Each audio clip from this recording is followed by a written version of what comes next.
A federal judge in Virginia on Thursday sentenced President Trump's former campaign chairman, Paul Manafort, to 47 months in prison, far less than federal sentencing guidelines had suggested.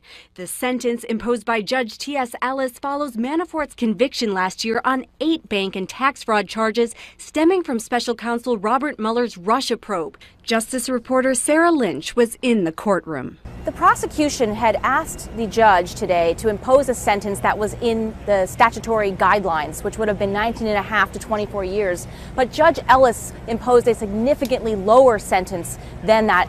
And he actually said he felt that the guidelines were excessive and would make Manafort's case out of step with a lot of others and create a large disparity. The sentencing caps a stunning downfall for the veteran Washington lobbyist and political operative who was found guilty of evading taxes on some $16 million he earned while working for pro-Russian officials in Ukraine.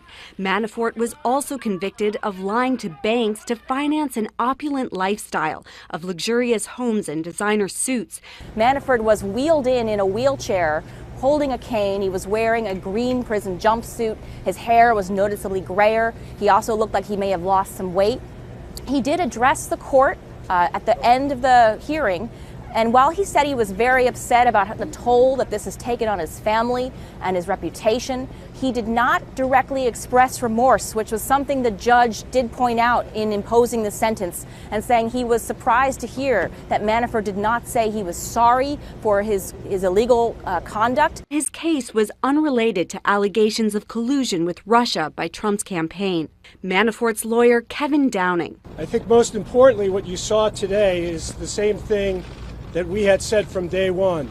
There is absolutely no evidence that Paul Manafort was involved with any collusion with any government official from Russia. Manafort is the first person out of 34 charged by Mueller to have gone to trial. The judge in a second case against Manafort last month ruled he had breached an agreement to cooperate with Mueller's office by lying to prosecutors. Manafort faces sentencing in the second case on conspiracy charges next week that could bring him up to an additional 10 years in prison. Trump, who has previously expressed sympathy for Manafort, calling him a brave man, has declined to rule out issuing a pardon to his former campaign chief.